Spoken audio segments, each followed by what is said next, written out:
working. What more can I say? So thanks, Mace, for praying, because actually, confession time. I don't know who else, when Pete first suggested working through the book of Revelations, was a little bit apprehensive. I certainly was, especially when then he suggested that maybe I could take some of the talks on it as well. But actually, I've got to say, I've thoroughly enjoyed digging into it. And all the strange imagery, when we put it into context with Old Testament passages, they're not really that difficult to understand.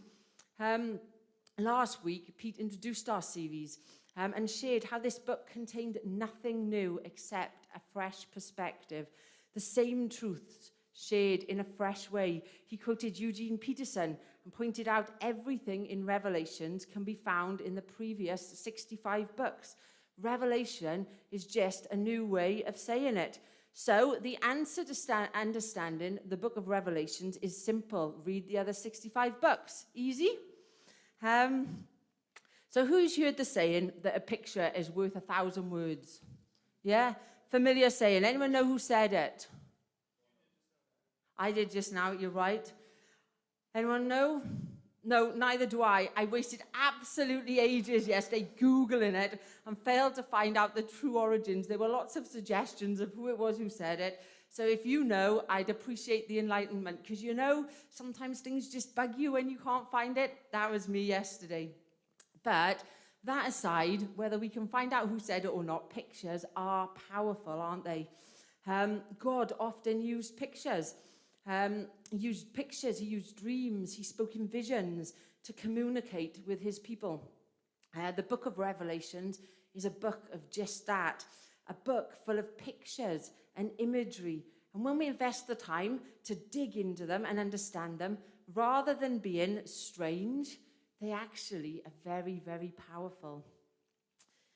When I was reading about the imagery in this book, I came across a quote by a New Testament scholar called Richard Bauckham, who made the point that the original readers were from the great cities in the province of Asia, and they would have been constantly confronted with powerful images of the Romans' vision of what the world looked like.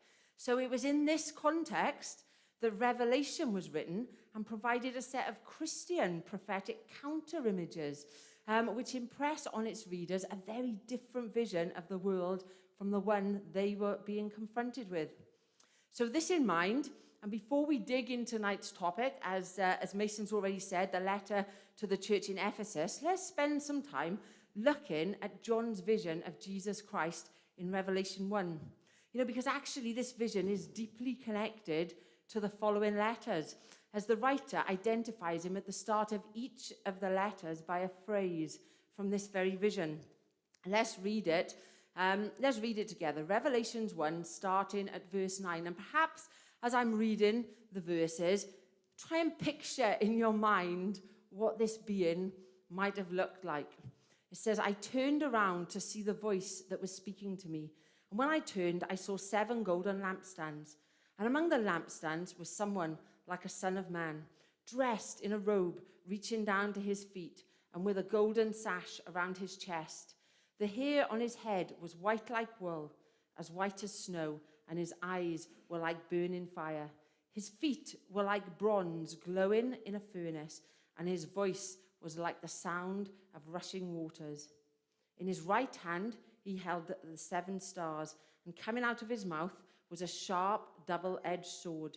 His face was like the sun, shining in all its brilliance. When I saw him, I fell at his feet as though dead. Then he placed his right hand on me and said, do not be afraid. I am the first and the last. I am the living one. I was dead, and now look, I am alive forever and ever, and I hold the keys to death and Hades. Write therefore what you have seen, what is now, and what will take place later. The mystery of the 7 stars that you saw in my right hand and the 7 golden lampstands is this. The 7 stars are the angels of the 7 churches, and the 7 lampstands are the 7 churches. I wonder what that image looked like that you had in your mind as I read that. Those of you who know Kelvin love to know that he loves to play with AI. He's always got a little thing that he's picked up from there. So I said, why don't you ask AI then if it can come up with an image from that passage? And this is what it came up with. A little bit disappointing. I think it's missing the sword and a few other things, but not bad. Not bad. I wonder if your image that you had in your mind looked anything like that. So whilst at first glance this picture seems strange, John is describing to his readers this towering figure that he saw before him, using imagery that would have been understood well by the readers of that day. You know, John draws his imagery from the books of Exodus, Daniel, and Ezekiel, but also from Roman propaganda, from astrology and Hellenistic folk religion that would have all been very familiar to those readers. Let's not lose sight of the fact when he said it to them, they would have instantly known what some of these things were. So firstly, John refers to him as the Son of Man. And John's readers would have understood him to be describing a human being. But more than that, he was referring back to a vision in Daniel 7, verses 13 to 14. And you know, in light of this vision in Daniel, God was describing in this simple statement, Son of Man, that the person he could see was actually the central figure in history, the one to whom all kingdoms in this world are given, and the one who comes to establish a kingdom that could never be destroyed. His readers would have understood that this figure was the one who was going to restore humanity back to his former splendor. The Son of Man was a simple declaration that this vision was of Jesus Christ, and they would have understood that when he said it. Again, let's continue to unpack some of the imagery that we encounter in this vision.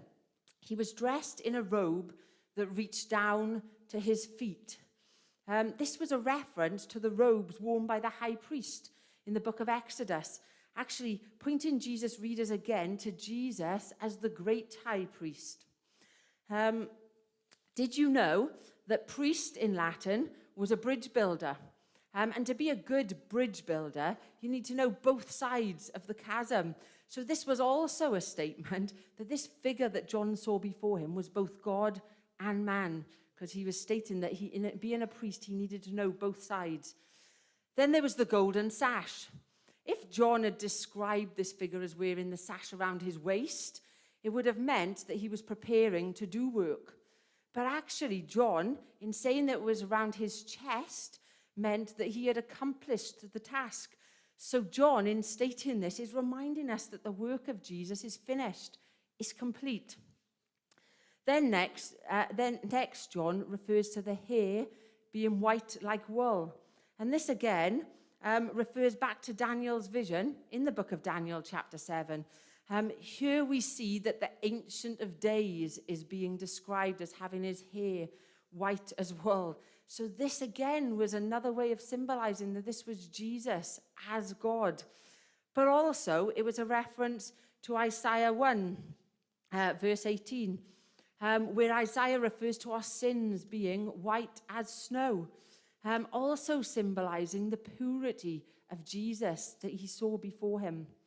You know, actually, we don't have time tonight to go through all the descriptions because that wasn't the brief I was given.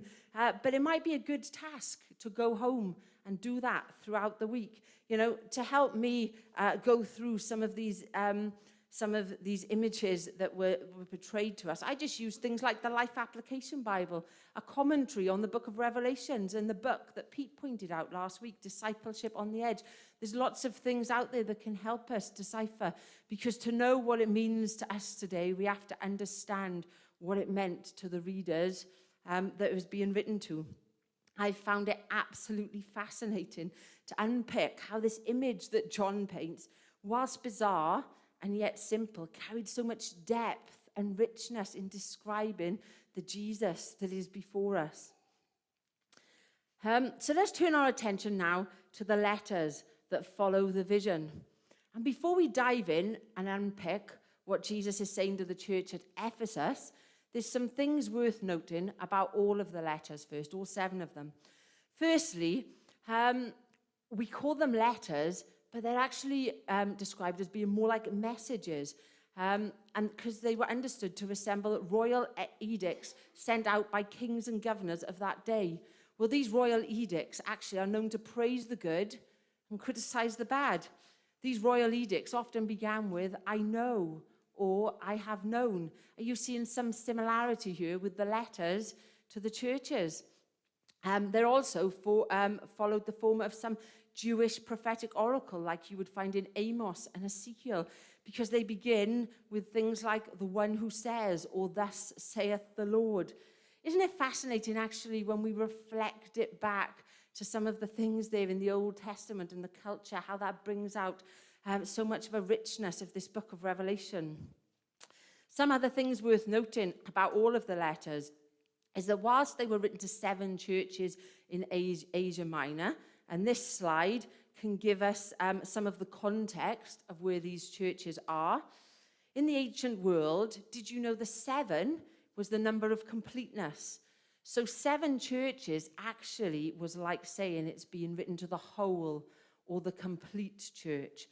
And if we consider the issues that are addressed, like apathy, affluence, immorality, and many others, we'll see that they embody every major issue which the church has struggled with in every age and every cultural setting since.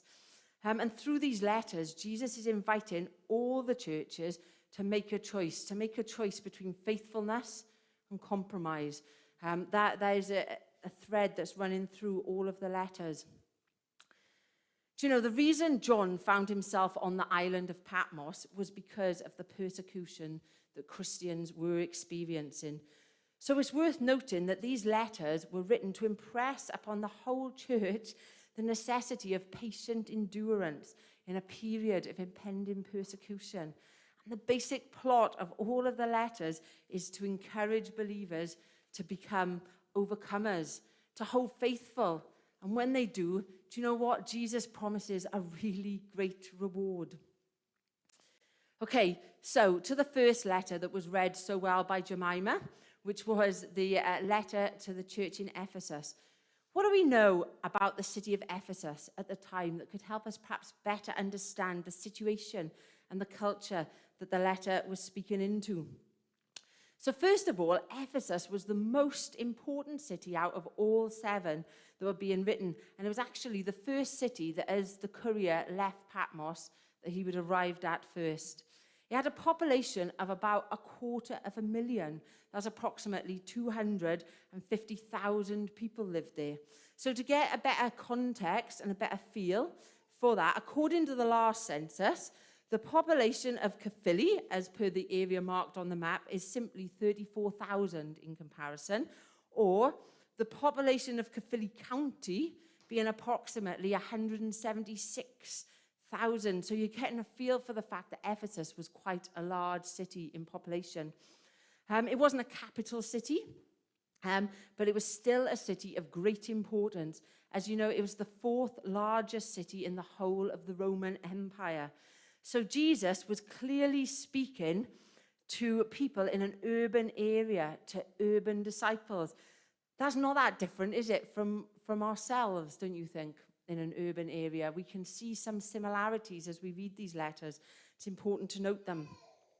Ephesus was also a financial center, not just for Asia Minor, but for most of the ancient world. You know, due to its important seaport, people from many nations ended up there, so it was a very multicultural place to live. Ephesus was also host to the Panionic Games, which was only surpassed in greatness in his day by the then Olympic Games, which ran in Athens. So, you know, this city was a really great city that was good at putting on a good show. And it was interesting to note that it boasted an amphitheater that was seated 24,000 people. That's much bigger than anything we've got here in Caphili, isn't it? Ephesus was also the home of worship for the mother goddess Artemis, whose temple, did you know, became one of the 7 wonders of the world. I guess Caphili Castle, being the 2nd largest in Europe, could compare a little bit, do we think? Or maybe not if we look at Europe, but if we look at Wales, because that is the center of the world today, it is the biggest, isn't it? So actually, we've got something of a little wonder. It also had temples built to Roman emperors like Claudius, Hadrian, and Severus. So, as we can see, worship and religion were very, very important in that city.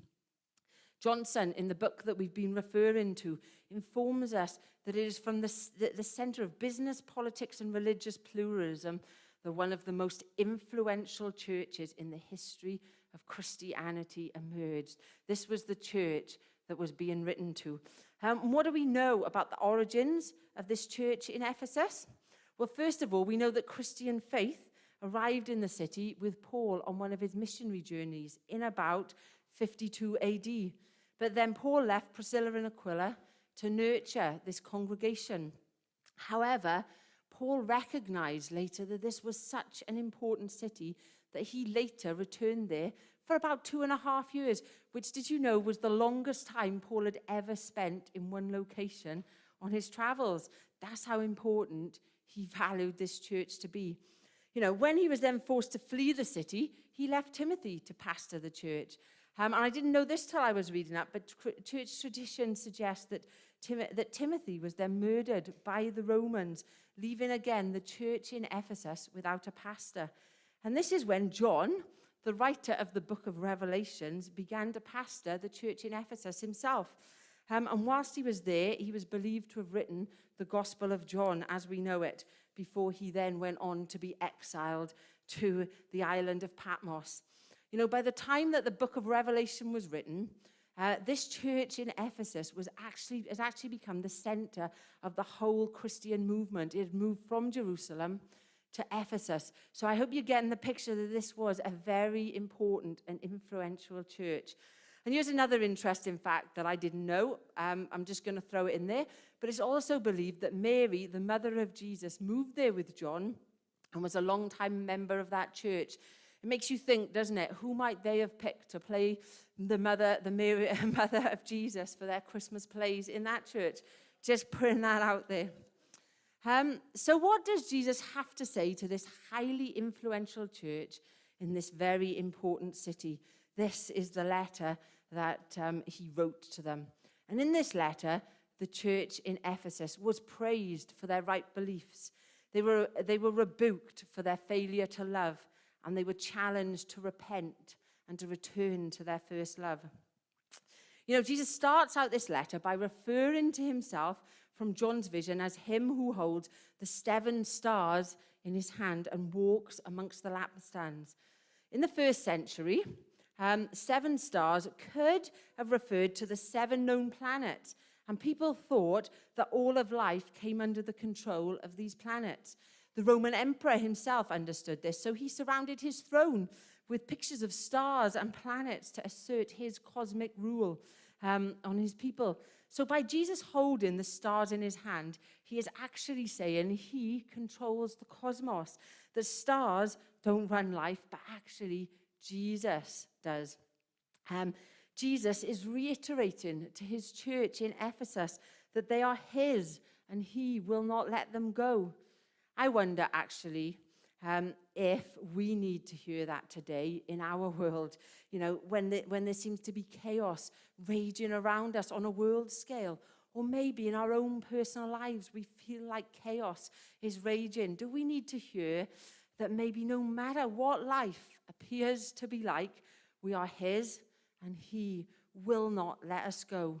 How does that make us feel to be reminded of that tonight? We are his and he will not let us go. And you know, as well as holding the stars in his hand, we read about how Jesus walks amongst the lampstands. You know, Jesus walking amongst his church, it says, not above his church looking down on us, not outside his church looking in, not sending in commands remotely, but actually he is with us, his church, present in their midst and in all their activities. And just like that, he is present in our midst today and every day. Again, how does that make us feel that no matter what we face, where we are, what we're doing, what happens, Christ is walking with us? Some powerful things to take away from this, isn't it? How Christ is walking with us. And the fact, you know, that Jesus is present with his churches explains why in these letters Jesus can say he knows. He knows because he is there. So the message continues with glowing words of praise. This was the kind of church that had all the principles of a successful church. Imagine God saying this to us here at Gateway. I know your deeds, your hard work, and your perseverance. I know that you cannot tolerate wicked people, that you have tested those who claim to be apostles, but are not, and have not found them false. You've persevered, and you've endured hardship for my name, and you've not grown weary. This is definitely something, isn't it, we'd love God to say about us at Gateway, isn't it? They were hard working with all kinds of ministries and programs. All their members were actively involved, working to see God's kingdom advance throughout their city. They understood the cost of discipleship, and they were prepared to pay the price of their commitment. They were under pressure to worship idols of other faiths and to resist bowing to Caesar as God. Actually, they lost friends. They were scorned by leaders. They lost customers in their businesses. They suffered the consequences of standing strong, and it says they did not grow weary. They were also committed to living a pure life and to keeping to sound doctrines. They weren't prepared to settle for indifference and compromise, especially on matters of morality and ethics. Pete mentioned last week, didn't he, about the challenges that if we're not already facing as the church today, let's not kid ourselves, they're not too far away. The challenge not to compromise our beliefs, the challenge not to conform to the prevailing views of society's norms. Will we be like the church in Ephesus and hold firm? Will we be faithful? And will we not compromise? That choice is there for us today, faithfulness or compromise. If we had more time tonight, we could explore how God commended them for watching out for false prophets and frauds, how they protected their new converts in the church who would have been easily led astray by all the false teachings that would have come in by these guys. This is such an important issue and definitely one that we should come back to at another time. I wonder, how do we as a church here in Gateway compare to this great church in Ephesus?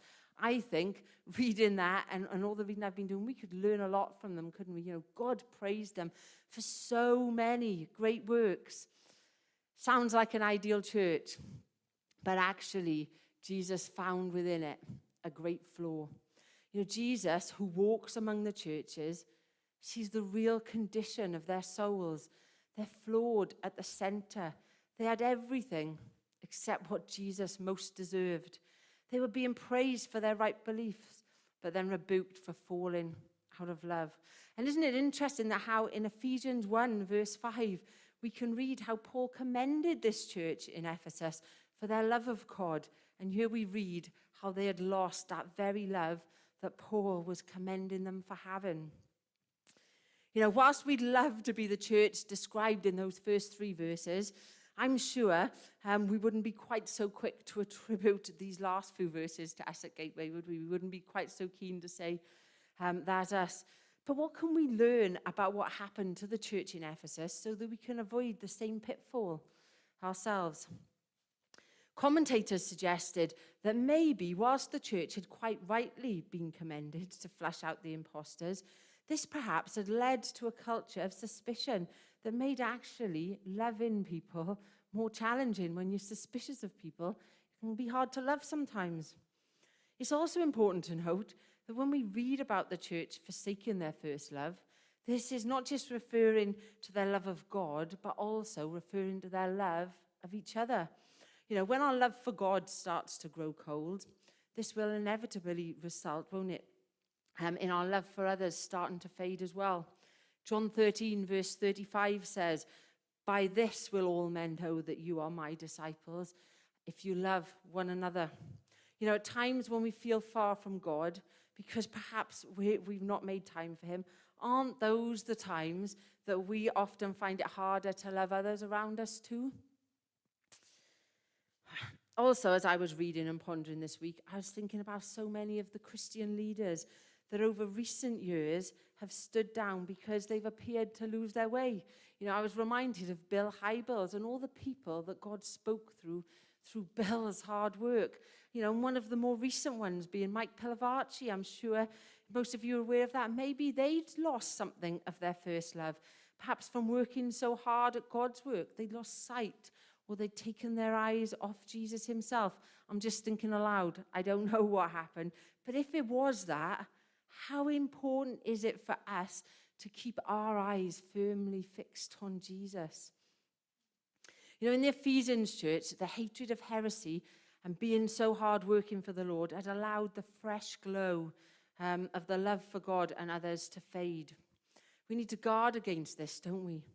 And I want to say as well, it's not inevitable that we will lose our first love from working hard. That's not what's being said there. This is just a warning to keep our eyes firmly fixed on Jesus at all times so that we don't.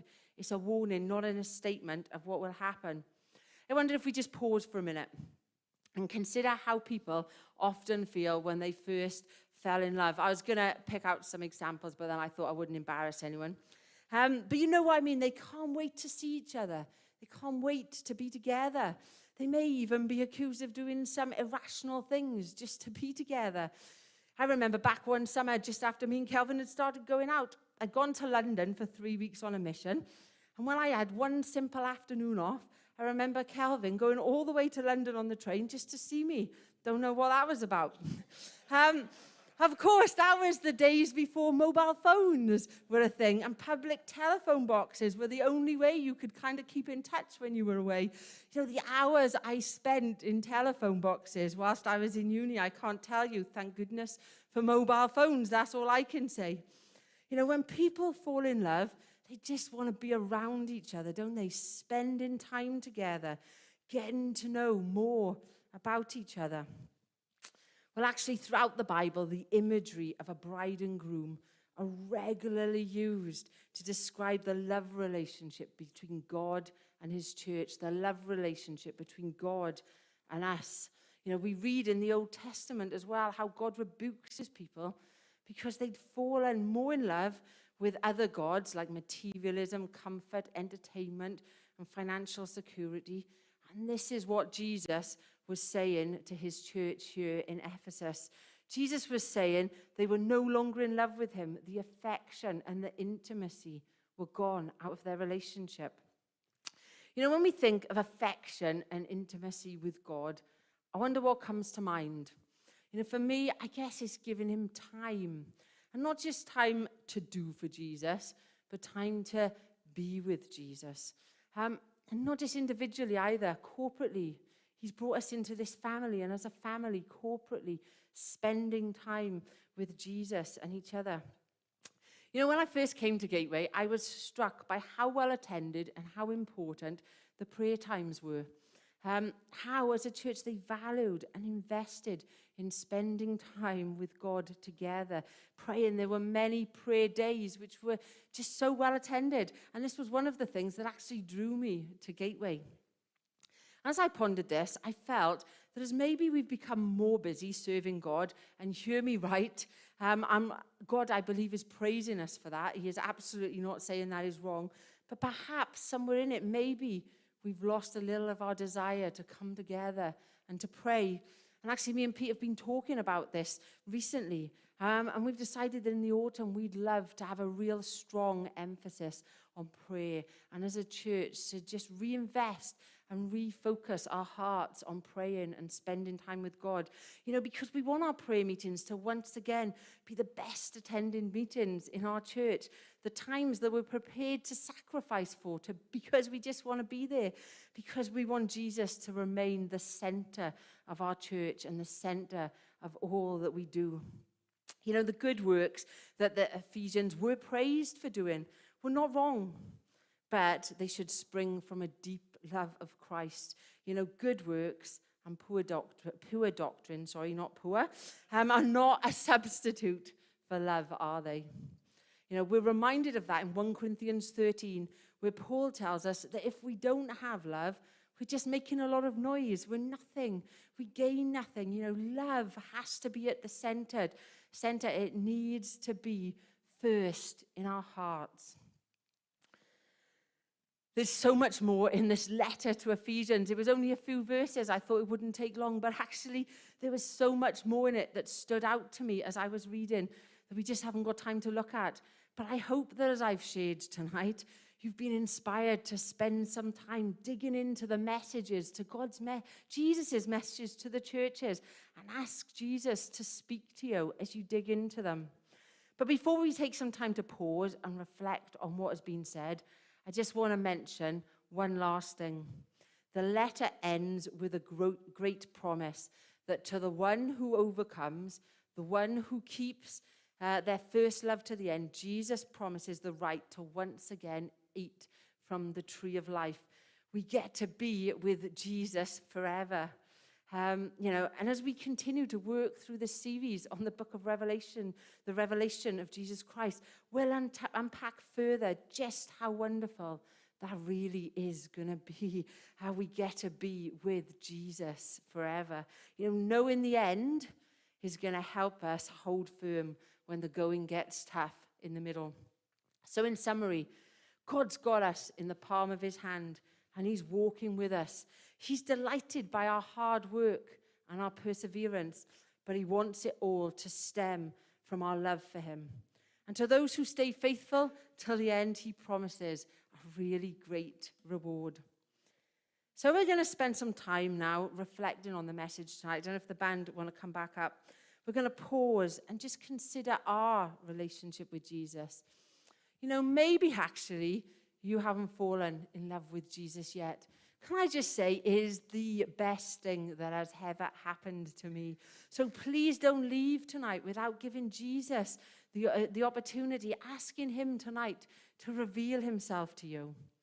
But maybe if you have, as the music plays, maybe you need to remember that time when you first fell in love with Jesus.